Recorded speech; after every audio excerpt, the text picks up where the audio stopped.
আমি এখানে আলু আর মটরশুঁটিগুলো ধুয়ে নিয়েছি। ধুয়ে আমি এটাকে প্রেসারে সিদ্ধ করে নেব। আপনারা চাইলে আলুগুলো 2-8 খানা করেও দিতে পারেন। আমি যেহেতু প্রেসারে সিদ্ধ করব আর 2-8 খানা করলাম না। এবার এটাকে আমি 2টো সিটি দিয়ে, প্রয়োজন হলে 3টে সিটি দিয়ে নামিয়ে ঠান্ডা করে নেব। আমি একটা প্যান নিয়েছি, নিয়ে এবার এটাকে ড্রাই রোস্ট করে নেব একটু ছোলার মানে চানার বেসন। হ্যাঁ,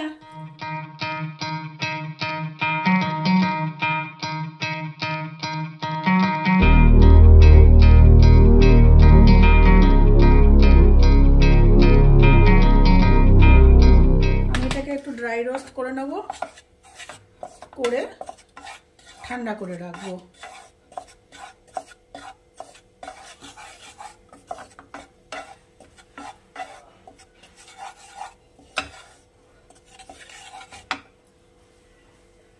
বেসনটা ড্রাই রোস্ট হয়ে গেছে, কালারও চেঞ্জ হয়ে গেছে আর একটা গন্ধও বেরিয়ে গেছে। এবার এটাকে আমি তুলে নিয়ে ঠান্ডা করতে দেবো। আর আমি প্যান বসিয়ে দিয়েছি, দিয়ে দিচ্ছি 2 চামচ আস্ত জিরে আর 2টো শুকনো লঙ্কা। এটাকেও আমি ড্রাই রোস্ট করে নেব।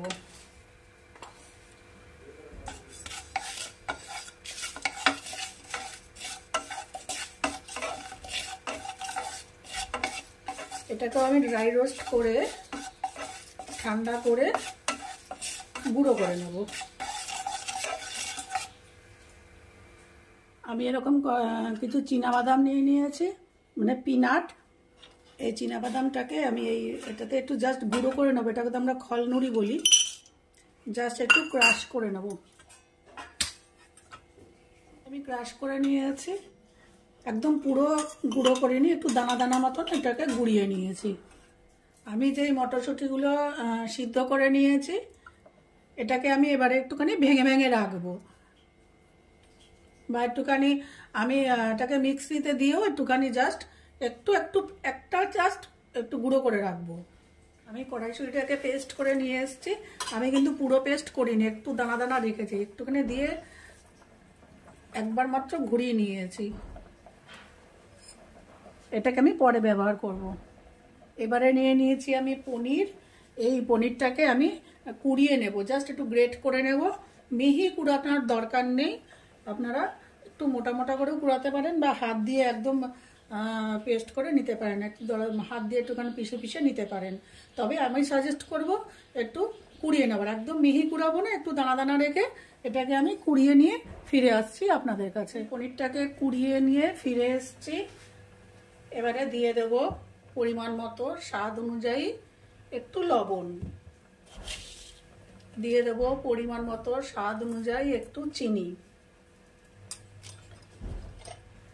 দিয়ে দেব কড়াইশুঁটি যে আমি সিদ্ধ করে একটু পেস্ট করে রেখেছিলাম সেটা,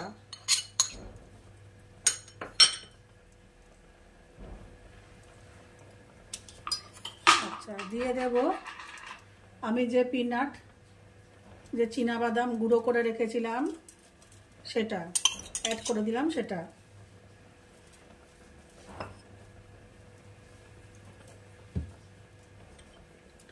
দিয়ে দেব আমি যে আস্ত জিরার শুকনো লঙ্কা গুঁড়ো করে ড্রাই রোস্ট করে গুঁড়ো করে নিয়েছিলাম সেই মশলাটা, দিয়ে দেব রোস্টেড ছোলার বেসন 2 চামচ, দিয়ে দেব আদা আর কাঁচা লঙ্কা কুচিয়ে রেখেছি, একদম ফাইন চপ আদা আর কাঁচা লঙ্কা কুচি,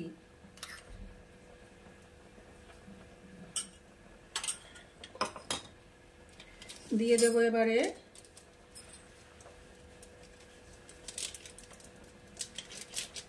একটু গরম মশলা, সামান্য একটু গরম মশলা, কেনা গরম মশলা আমি এটা ব্যবহার করছি। অল্প একটু ছিল, আমি দিয়ে দিলাম।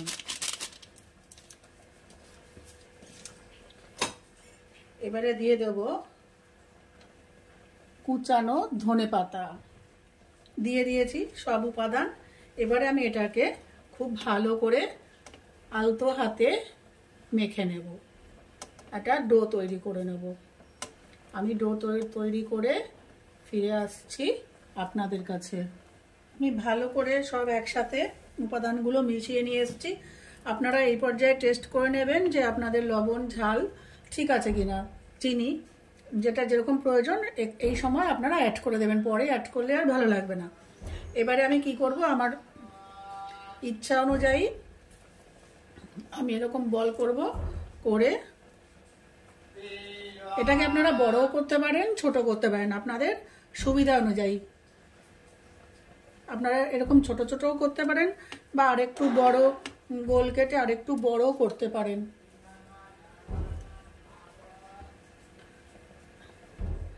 শেপ এবং সাইজ আপনাদের পছন্দ মতন। আমি এভাবে সবকটা তৈরি করে ফিরে আসছি আবার আপনাদের কাছে। আমি কাবাবগুলো এভাবে তৈরি করে নিয়ে এসেছি। ইচ্ছা করলে আপনারা ছোটও করতে পারেন, আমি একটা দুটো ছোট করে রেখেছি, এই যে আপনারা এরকম ছোট সাইজেরও করতে পারেন। এবার আমি চলে আসছি পরের স্টেপে। আমার রেসিপিগুলো যদি আপনাদের ভালো লেগে থাকে তাহলে আমার চ্যানেলটিকে অবশ্যই সাবস্ক্রাইব, লাইক, শেয়ার ও কমেন্ট করবেন। আমি একটা প্যান বসিয়ে দিয়েছি, দিয়ে দিচ্ছি রিফাইন্ড অয়েল, দিলাম অল্প। প্রথমে আমি এটাকে শ্যালো ফ্রাই করব, তারপরে একটু বেশি তেলে ভাজবো। প্রথমে এটাকে শ্যালো ফ্রাই করতে হবে। প্যানে তেল গরম হয়ে গেছে। এবার আমি ইয়েগুলো গ্যাসের ফ্লেমটা একদম কমিয়ে দেব, কমিয়ে কাবাবগুলো দিয়ে দেব। দিয়ে প্রথমে একটু শ্যালো ফ্রাই করব।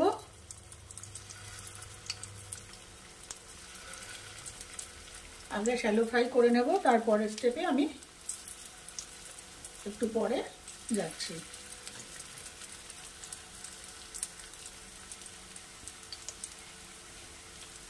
গ্যাসের ফ্লেম একদম মিডিয়াম টু লোতেই বেশি রাখবো, মাঝে মাঝে অল্প মিডিয়াম করব।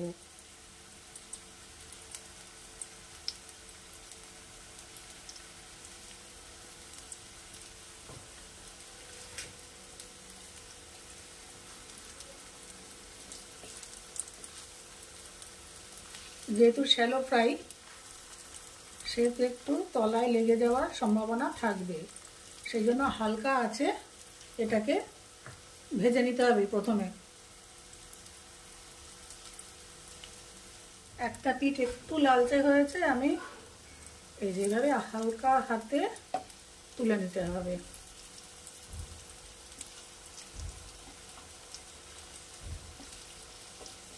যেহেতু অল্প তেল দিয়েছি, ধারগুলোতে তেল রয়েছে, সেই জন্য আমি এগুলোকে একটু ধারে ধারে বসিয়েছি।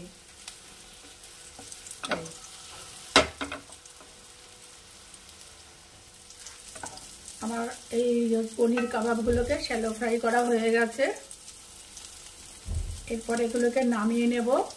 নামিয়ে নিয়ে একটু বেশি তেল দিয়ে একটু এবারে ডিপ ফ্রাই করব।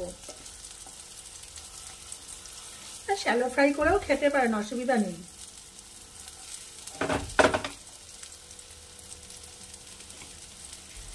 আমি পনির কাবাবগুলো তুলে নিয়েছি। এবার দিয়ে দিচ্ছি একটু ওই প্যানে একটু বেশি করে তেল দিয়ে দিচ্ছি। আপনারা আলাদা প্যানেও ভাজতে পারেন, সেক্ষেত্রে কোনো অসুবিধা নেই।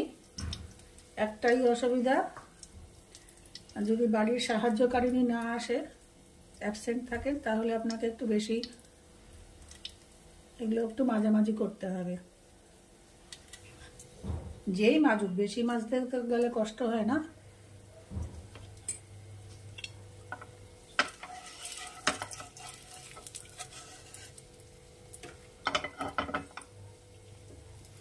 তেল গরম হয়ে গেছে।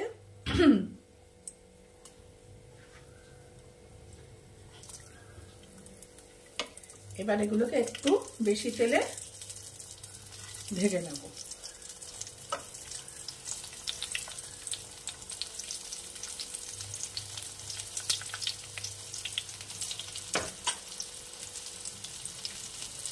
এটা নিরামিষ একটা খুব ভালো স্ন্যাক্স, মুখরোচক, বা বাচ্চাদেরও যদি এরকম ডিপ ফ্রাই না করে শুধু শ্যালো ফ্রাই করেও বাচ্চাদেরকে টিফিনে দিতে পারেন, সন্ধ্যায় দিতে পারেন, বাচ্চাদের স্কুলের টিফিনে দিতে পারেন, বড়দের দিতে পারেন।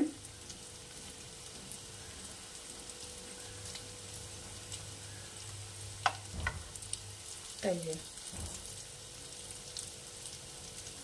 দুবার ফ্রাই করার কারণ হচ্ছে একটু খাস্তা হয়, একটু মুচমুচে হয়, মানে খেতে একটু ভালো লাগে। শুধু শ্যালো ফ্রাই করেও আপনারা খেতে পারেন, কোনো অসুবিধা নেই এটাতে।